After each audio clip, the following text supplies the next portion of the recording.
So we're here today with Professor Jason Lusk from Oklahoma State University. He's written a lot and done a lot of research about GMOs and how consumers react to them.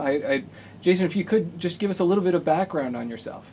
Sure. So I have an undergraduate degree in food technology and then a PhD in agricultural economics. For the last 15 years or so, I've been studying the economics of food, in particular what people eat and why they eat it.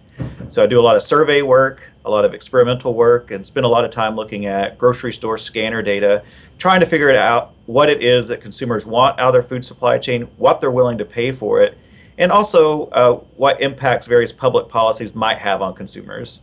What is it about GMOs that make them so controversial? I think it's a whole host of issues.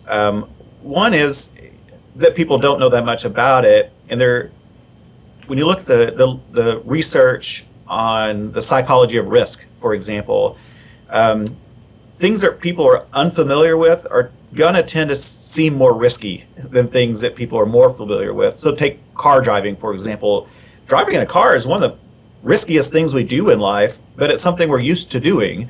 And so it just doesn't seem quite as risky. So we've got a new technology out here in GMOs. We don't know that much about it, so it seems risky. And the other angle to that, too, is how much control do you feel that you have over it?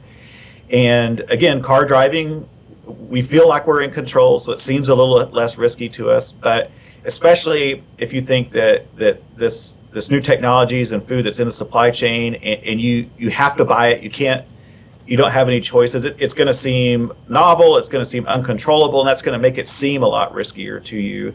The last thing I'll say there too is risks are often conflated with benefits. So if you can see the benefit of something, people tend to think that it's not very risky. Of course, it's possible something can be very beneficial and very risky at the same time, but that's not the way we consumers think about the issue. And so at least for the first generation types of biotechnologies, those have not produced benefits that are all that tangible to the consumer. So it's not all that surprising they would see it as risky. I can't see why you're doing this. I maybe sometimes feel like I can't get away from it, and it's very unfamiliar to me. And that's just a recipe for concern, I think, among the average consumer. So GMOs have been pretty hotly debated among consumer groups and elsewhere. What influences a consumer's perception of GMOs? So, one thing that I think I really see in all the surveys we've done for the last 15 years is that really at the end of the day, most consumers still don't know that much. So it is true, there's a lot more being said in the media. Consumers are more aware of the topic than they used to.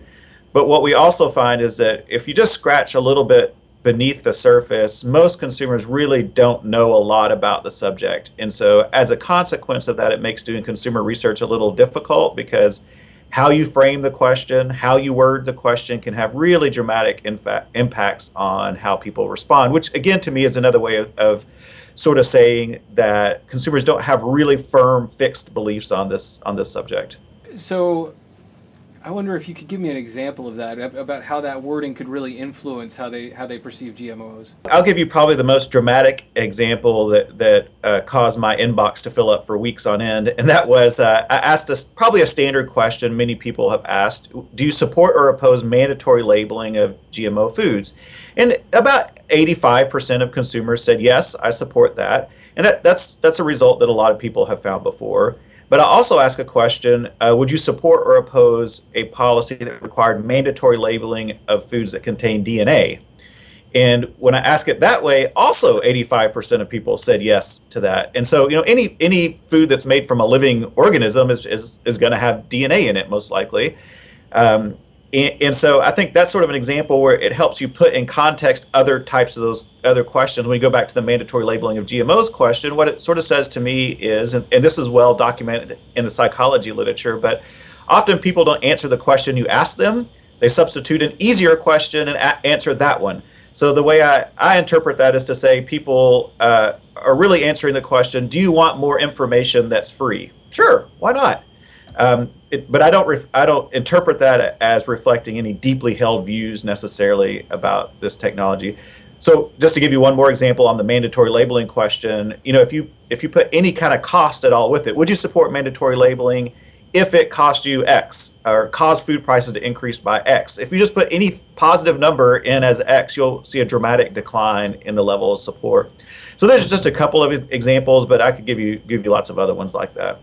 So how do you think consumers would respond if we did label GMOs on the shelf? Well, I think in our consumer surveys, what we see is most people are somewhat averse to the technology, but again, there's some nuance there. It depends. For example, we can get higher levels of support than opposition if we just give people a reason, like, would you support a GMO that does something? And as long as we put something positive over there, more people will support than oppose. All that being said, though, if most of the mandatory labeling policies I've seen wouldn't give you a reason. It would just have a label says may contain genetically engineered ingredients, and I suspect most people would try to avoid that a food that had that label on it. And there's a lot of research to support that. And so, I think most people would shy away from it. Now, how much are they willing to pay for it? That we don't know. I mean, there are active markets for GMO-free foods, organic, and say that the non-GMO verified project. Most of us can walk in our grocery stores, find foods that label the opposite, that they do not contain GMOs. And if you look at the data, the market share for those products are really low. Doesn't mean people don't want them, but what I think it means is most people aren't willing to pay the premium it takes to have food without that label. So when we look on the other side of it, I think on surveys we see most people say they would avoid a label that says, the food may contain genetically engineered ingredients. But if those foods are less expensive, that's a little less clear, and it probably depends on the price difference that may emerge in a marketplace if those labels persist. One of the things we find on consumer surveys with GMO labeling is yes, most consumers say they want mandatory labeling of GMOs. But a really interesting thing about that is if you ask them how they want that to be decided, most consumers don't actually want to decide that themselves. So for example, if we say, how would you like the issue of mandatory labeling to be decided? We give them several options. Most people say they want it decided by the FDA. Only a very small percentage, less than 10%, say they want it decided by ballot initiative, for example. Even smaller percent say they want Congress to decide it. Another way we've asked that question is just to say, this issue of mandatory labeling on GMOs, should it be determined by experts or by the average American? And 75% of people say by the experts. And so I think most people, even though they express a desire for mandatory labeling on GMOs, there's also probably this understanding that I'm probably not the best person or in the best position to be able to make that sort of decision. And I think that might sound a little bit elitist to say we want experts to decide, but these are people themselves saying they want experts to decide. And I think most of us in our daily lives often defer to experts. So when I want to make decisions about my retirement plans, I'm probably going to go to a financial advisor to give me advice about what I should do. And I don't think it's crazy that we would do the same thing with food. And so I think these questions we ask people on mandatory labeling, it's often important to scratch a little bit beneath the surface to see what's really there. There are a lot of different consumer issues like this right now being debated about the labels and what gets put on the shelf. Is GMO any bit different? I mean, is this something special, or is this a broader phenomenon? Well, I think one of the criticisms that some people have about mandatory labeling on GMOs is sort of this more philosophical issue, which is if you take a step back and ask yourself the question, when should the government be allowed to mandate that a farmer or a food processor has to disclose something about its food? When do we want the government to require a disclosure? And I think a lot of people would say, well, okay, we would support mandatory disclosures on things that have some food safety risk or some health risk or have some scientifically demonstrable impact on human health. So for example, we have mandatory nutrition labels. We've got to put fat content and sugar content, and those have a definite link to our health. We also have mandatory labels on known allergens. So for example, this product may be produced in a plant that processes peanuts, because we know there's some significant portion of the population that is allergic to peanuts. In the case of GMOs, I think the best science we have available to us suggests there's no health risks involved here, and I think that's sort of been at the heart of the debate is, well, normally the government's not going to require a label on these kinds of things that don't have a demonstrated health risk. Doesn't mean you can't voluntarily label. So there are all kinds of voluntary labels floating around out there. May not contain GMOs, may improve cholesterol, may do this or that, what have you. So voluntary labels are one thing. Mandatory labels are a little different, and I think that's sort of where the debate lies, and sort of one's philosophy a little bit in terms of what the government should be doing when it can be allowed to require things, even if they don't have a food or health safety risk. Come back to the issue of labeling. A lot of the things you've said sort of tell us that people see that GMO label and they may not be reading into it exactly what it should be saying, right? They're sort of misinterpreting it at the point of purchase, if you will.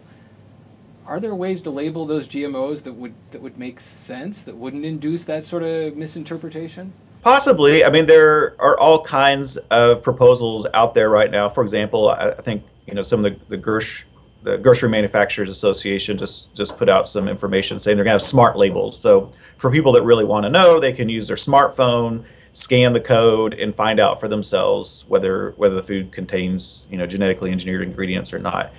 On the actual wording of the label, sure, I think that because we're talking about something that's a little nebulous, how it gets worded, how it gets phrased, certainly can have an impact. I would say from my perspective, one of the things I've talked to food companies about is, rather than fighting these labeling initiatives, why don't you find creative ways to label these? If you think they're creating benefits for the food supply chain, you could label proudly produced with genetically engineered ingredients.